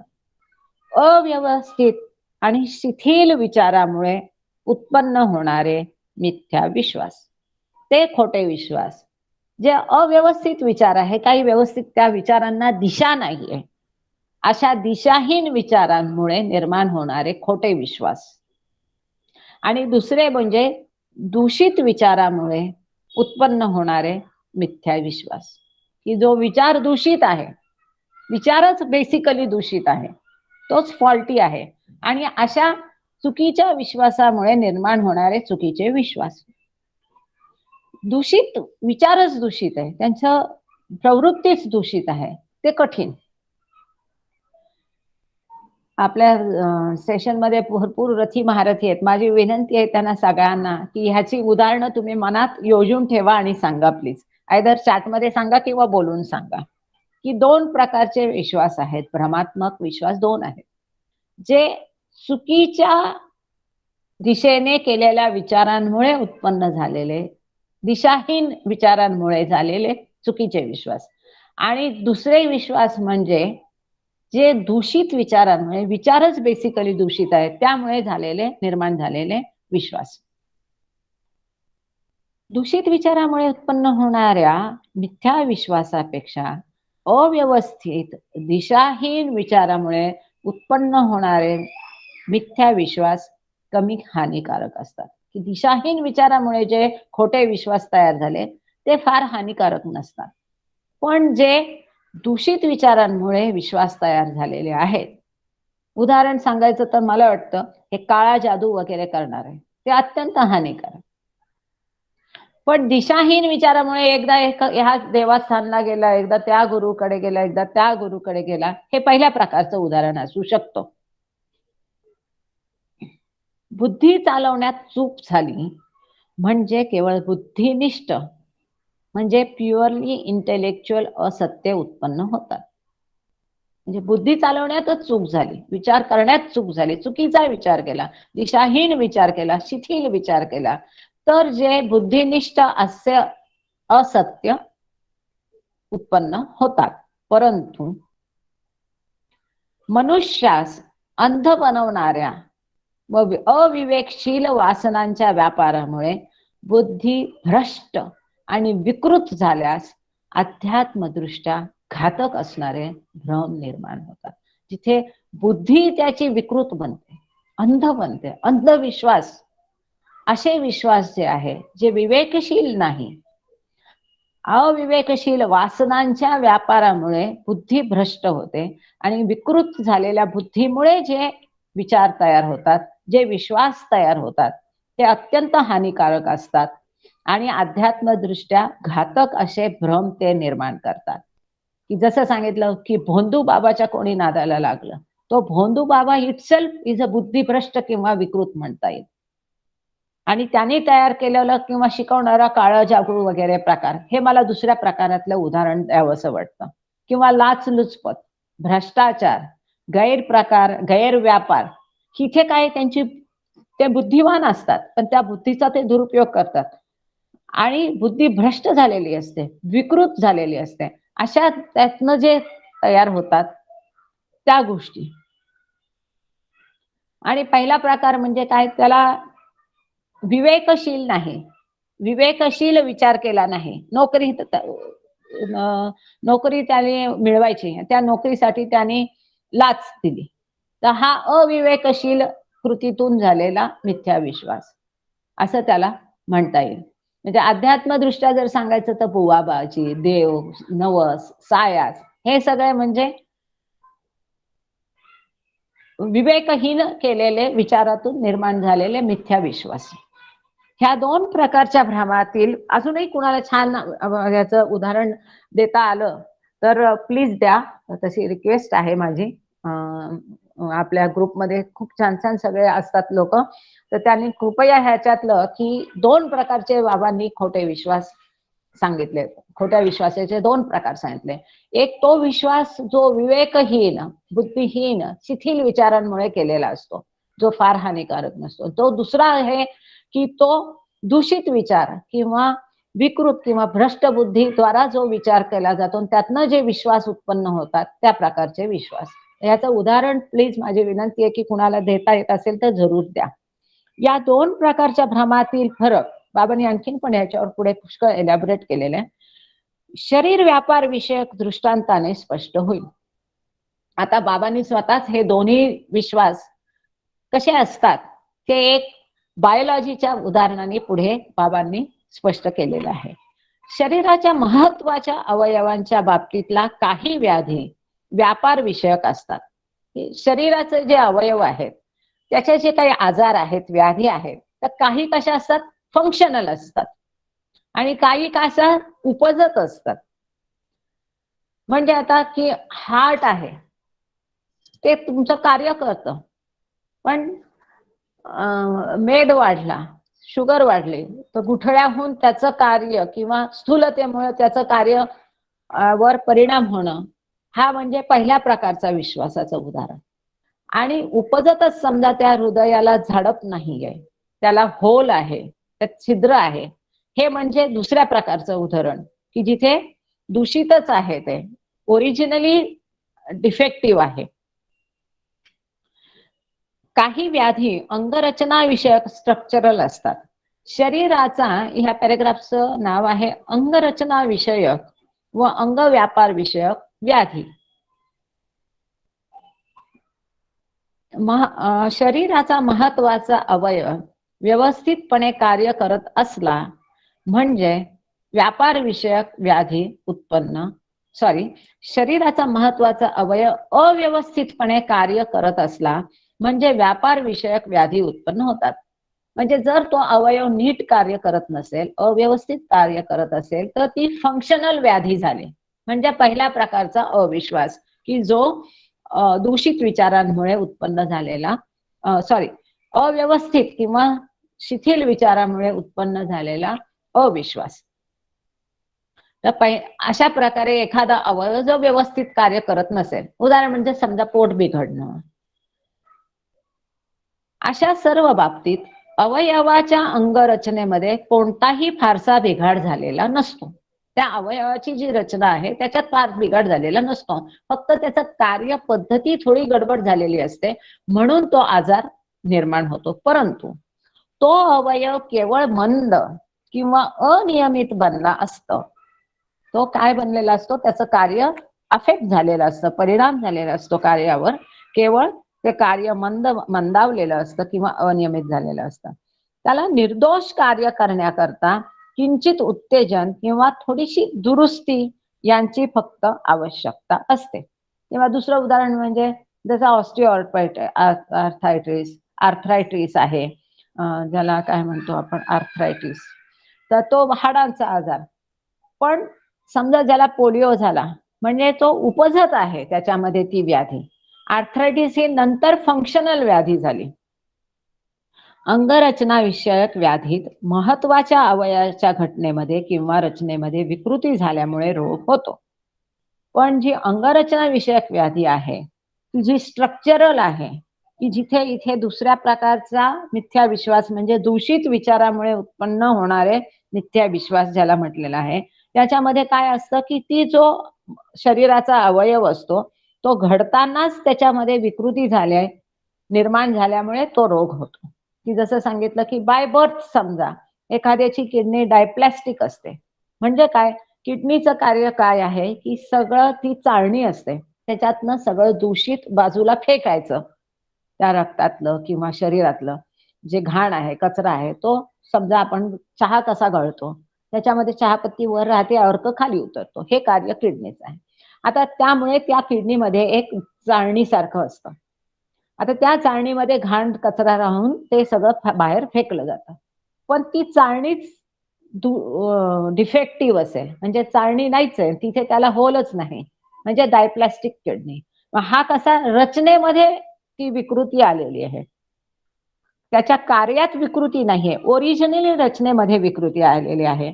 हा अशा प्रकारचा मिथ्या विश्वास म्हणजे दूषित विचार, दूषित विचारांमुळे निर्माण झालेला खोटा विश्वास. त्याच्या उदाहरणामध्ये हा प्रकार देता येईल की महत्वाच्या अवयवाच्या घटनेमध्ये किंवा रचनेमध्ये विकृती झाल्यामुळे जो रोग होतो. अशा सर्व बाबतीत अवयवाचा दोष बराच अधिक गंभीर असतो.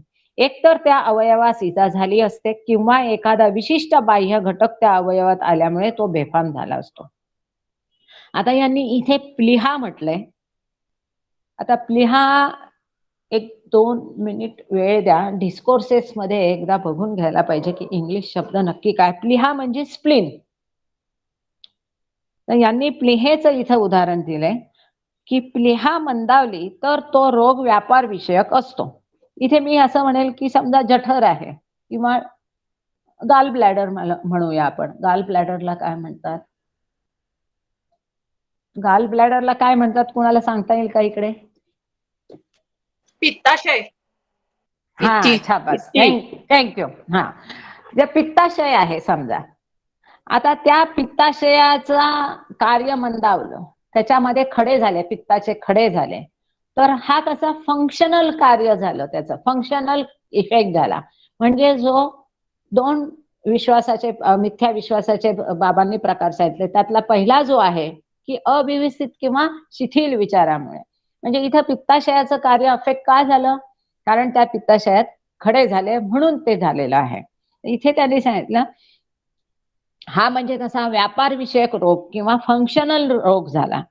तर इथं त्यांनी सांगितलंय प्लीहा मंदावली तर तो रोग व्यापार विषयक असतो, पण प्लीहेमध्ये खडा झाल्यास तो रोग अंगरचना विषयक असतो.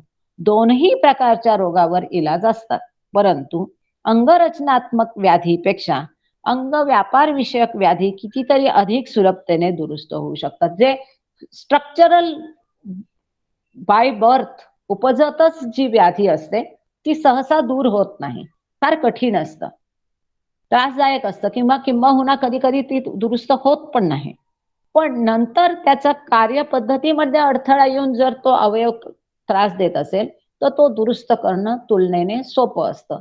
तसंच हे जे दोन प्रकारचे भ्रमात्मक विश्वास आहे त्यातला अव्यवस्थित विचार केला, फंक्शनलच ते व्यवस्थित नाहीये आणि अव्यवस्थित त्यांनी जय बाबा, हा रामभाऊ खुजेंना काही बोलायचंय का? जरूर बोला तुम्ही.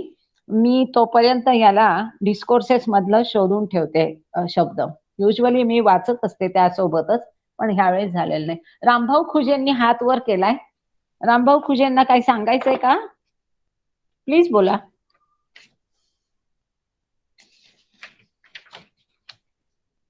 इथे मेसेज आला, रामभाऊ खुजे हॅज रेस्ड. चुकून झाला का?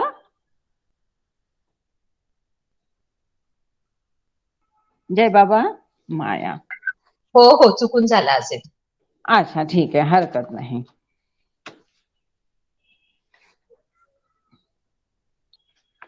आता पुढचं पॅरेग्राफ आहे. आता दोन पदार्थाचे आपण विश्वास बघितले की जे दूषित विचारांमुळे किंवा नीट विचार न केल्यामुळे झालेल्या अविश्वास आणि जे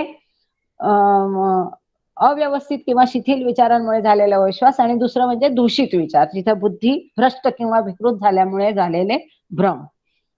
बुद्धीच्या शुद्धीकरणाचे महत्व डिस्कोर्सेस मध्ये 370 पासून हे माया प्रकरण सुरू होतं आणि आता आपण जो भाग 3 वाचतोय तो पेज नंबर 379 वर आहे. जर त्याच्यातनं आणि कुणाला वाचायचं असेल, सेमच आहे. बुद्धीचा उपयोग अव्यवस्थितपणे केला गेल्यामुळे उत्पन्न होणारे भ्रम हे अंग व्यापार विषयक व्याधींप्रमाणे असतात. जर बुद्धीचा नीट उपयोग केला नाही तर जे भ्रम तयार होतात, खोटे विश्वास तयार होतात, ते कसे असतात?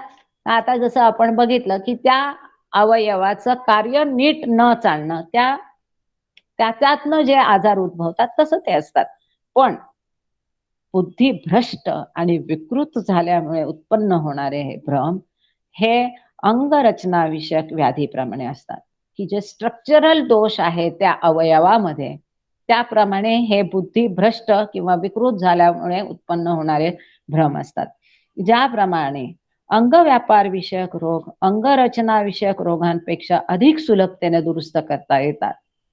म्हणजे जर स्ट्रक्चरल डिफॉर्मेसी असेल शरीरामध्ये, उपजत काही त्याचं स्ट्रक्चरल फॉल्ट असेल तर तो दूर करणं कठीण असतं. पण फंक्शनल जे आहेत अवयवांच्या कार्याचं ते निस्तारणं तुलनेने सोपं असतं. तसंच बुद्धीच्या व्यापारातील अनियमिततेमुळे म्हणजे दिशाहीन विचार केल्यामुळे जे काही निर्माण होणारे भ्रम आहे ते निस्तरणं तुलनेने सोपं असतं. पण बुद्धिभ्रंशामुळे जे निर्माण होणारे भ्रम आहेत, खोटे विश्वास आहे किंवा विकृत आणि बुद्धी भ्रष्ट करणाऱ्या क्रियांमुळे जे काही तयार होतात विश्वास, खोटे विश्वास तयार होतात, भ्रम तयार होतात, ते निस्तरणं, ते दुरुस्त करणं खूप कठीण असतं. दिशाहीन विचारातून झालेले भ्रम निस्तरणं तुलनेने सोपं असतं.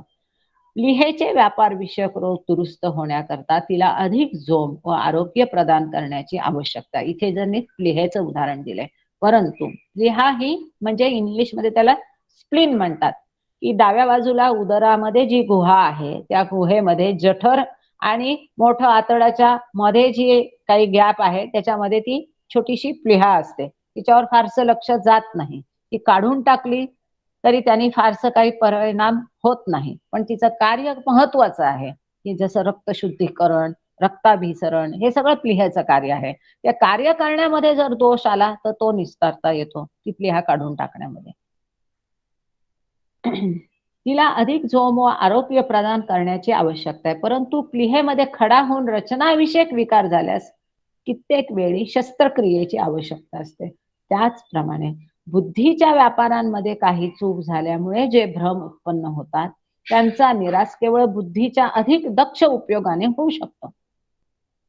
म्हणजे दिशाहीन विचारांमुळे जर काही भ्रम निर्माण झाले तर दिशात्मक योग्य दिशेने विचार करून काही क्रिया करून दक्ष राहून काळजीपूर्वक राहिल्याने असे भ्रम दुरुस्त होऊ शकतात.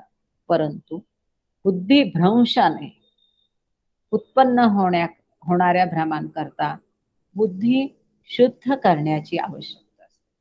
बुद्धीला शुद्ध करायची असेल तर बुद्धिभ्रंश करणाऱ्या सर्व वासनांचा आणि आसक्तींचा कष्टप्रद उच्छेद करावा लागतो, त्यांचं समूळ नायनाट करावं लागतं. मायेचे दुर्ग म्हणजे किल्ले. मायेचे कसे किल्ले असतात, कोणकोणते असतात ते आपण बघूया. मूल्य निरूपणाचे प्रारंभीच कुणाला काही प्रश्न मागाशी कोणीतरी हा विचारायचा होता, नाही ना? पुढे जाऊया ना. हो हो, कोणाचा आला नाहीये प्रश्न, कोणाला विचारायचा असेल तर बघू. मूल्य निरूपणाचे प्रारंभीच मूलभूत चुका केल्यामुळे बुद्धिभ्रंशाचे भ्रम निर्माण होतात. की जे आपण बघितलं मिथ्या मूल्य, ज्या गोष्टीला महत्व द्यायचं त्याला न महत्व देता इतर फालतू गोष्टींना महत्व देणं, असं हे मिथ्या मूल्य किंवा खोटेचं मूल्य त्याला करणं. तर हे मूल्य आपण चुकलं जर सुरुवातीलाच त्याच्यात मूलभूत चुका जर झाल्या तर बुद्धिभ्रंशाचे भ्रम निर्माण होतात. हे भ्रम काही स्वीकृत मूल्यांचा पाठलाग करण्याच्या मनोव्यापाराचे पार्श्व परिणाम असतात. जे स्वीकार करण्यासारखे मूल्य आहेत त्यांचा पाठलाग करण्याच्या प्रयत्नामध्ये त्याच्या पार्श्वभूमीवर अशा प्रकारचे जे मूल्य आहेत, चुकीचे मूल्यमापन आहे, त्याची पार्श्वभूमी ते तयार करतात. स्वीकृत म्हणजे स्वीकार केलेल्या मूल्यांना विवेकसिद्ध दर्शवण्याकरता, त्यांचे समर्थन करण्याकरता हे भ्रम उत्पन्न होत असून मानवी मनावर असणाऱ्या त्यांच्या वर्चस्वाच्या बुडाशी स्वीकृत मूल्यांना त्या भ्रमांपासून मिळणारी पुष्टीच असते. म्हणजे चुकीच्या गोष्टींचा स्वीकार केलेला असतो. की जसं सांगितलं की काहीतरी प्राप्त करण्यासाठी काळा जादू शिकणं किंवा काही बळी देणं, हे सगळे मूल्यच चुकीची आहेत, मूल्यमापनच चुकीचं आहे. तर स्वीकृत मूल्यांना विवेकसिद्ध दर्शवण्याकरता, त्यांचे समर्थन करण्याकरता हे भ्रम उत्पन्न होतात. आणि मानवी मनावर असणाऱ्या त्यांचं जे वर्चस्व आहे त्याच्या मुळाशी जी स्वीकृत मूल्य आहेत ती भ्रमापासून असतात, तीच खोटी असतात, त्यामुळे त्यांना पुष्टी मिळते. ह्या भ्रमामुळे मानवी मूल्य निश्चिती व मूल्य साधन यावर परिणाम झाला नसता तर त्यांचे महत्व एकदम कमी झाले असते. त्यांचा मनावरील ताबाही मंदावला असता. जेव्हा शोध चुकीचा असतो तेव्हा मिथ्या विश्वासाचे अस्तित्व आणि त्यांचा जोम यांचा परिपोष दृढमूल वासनांमुळे होत असतो.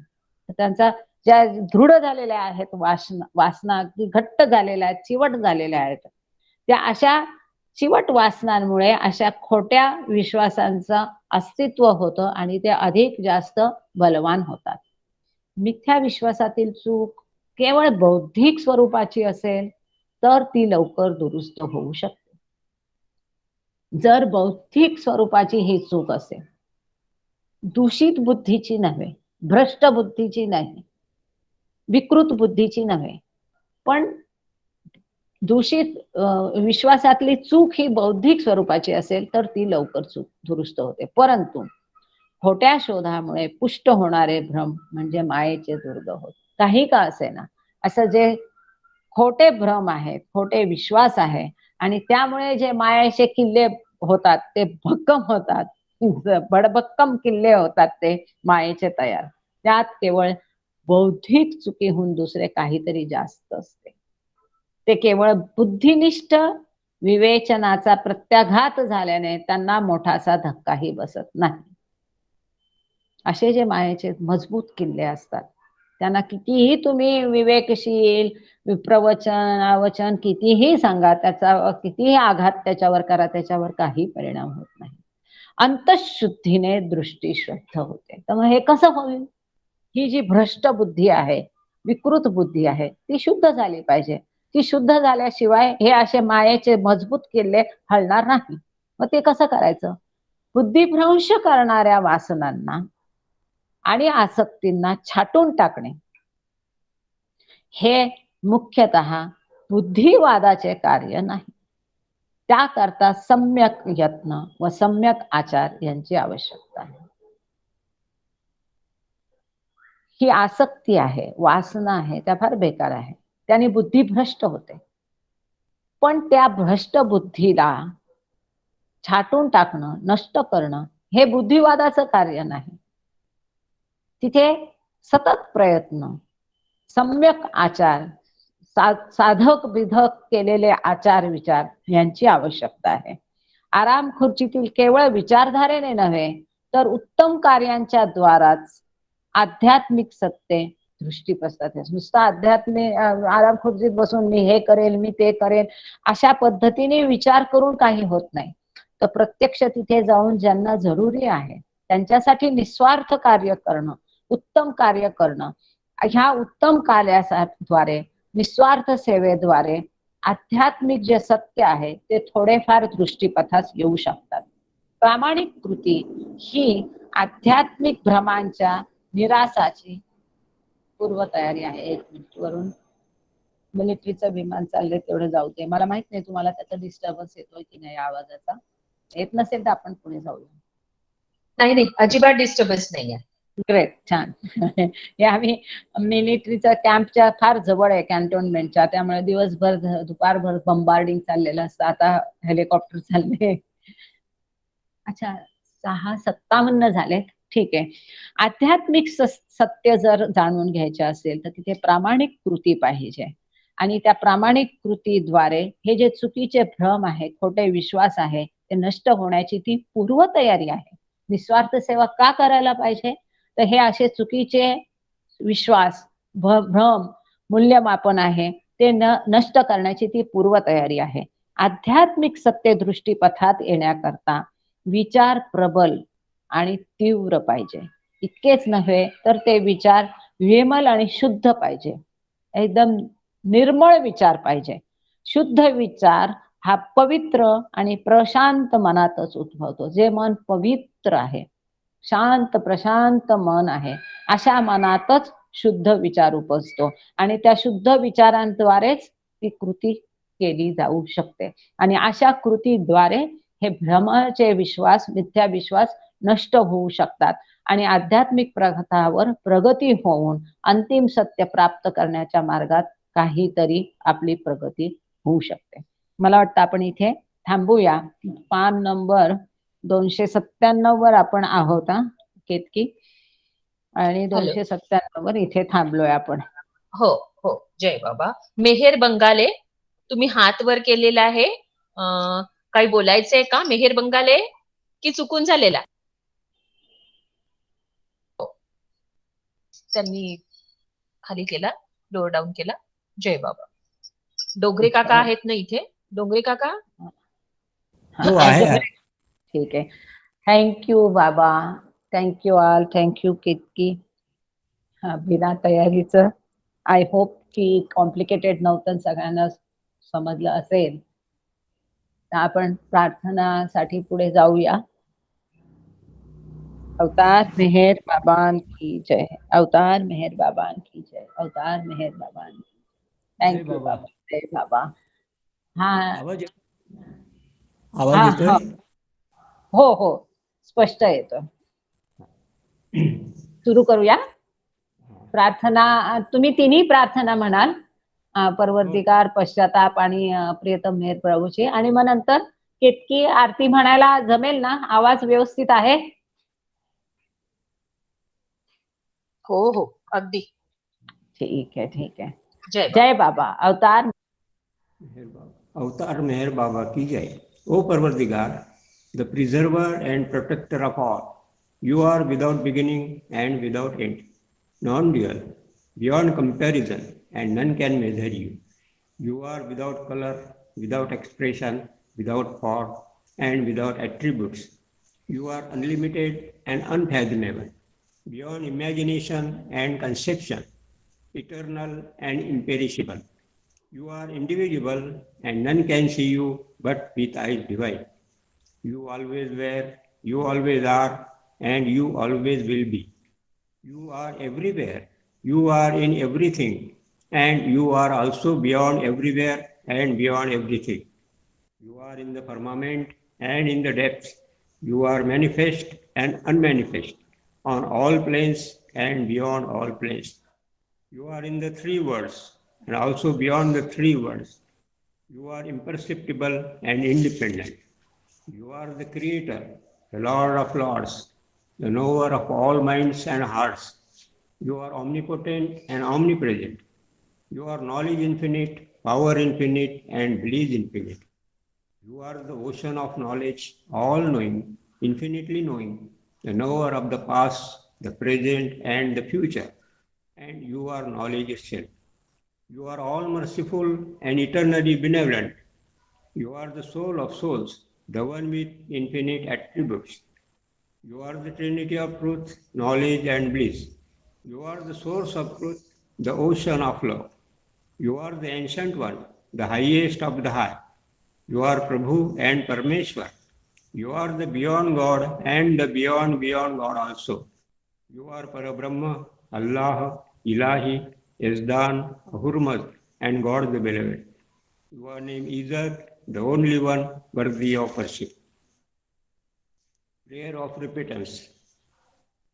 We repent, O God, most merciful, for all our sins, for every thought that was false or unjust or unclean, for every word spoken that ought not to have been spoken, for every deed done that ought not to have been done. We repent for every deed and word and thought inspired by selfishness, and for every deed and word and thought inspired by hatred. We repent most especially for every lustful thought and every lustful action, for every lie, for all hypocrisy, for every promise given but not fulfilled, and for all slander and backbiting. Most especially also we repent for every action that has brought ruin to others, for every word and deed that has given others pain, and for every wish that pain should befall others. In your unbounded mercy, we ask you to forgive us, O God, for all the sins committed by us and to forgive us for our constant failures to think and speak and act according to your will. A prayer for Baba lovers. Beloved Baba, beloved God, help us all to love you more and more and more and more and still yet more till we become worthy of union with you, and help us all to hold fast to Baba's Daman till the very end. अवतार मेहर बाबा की जय. अवतार मेहर बाबा की जय.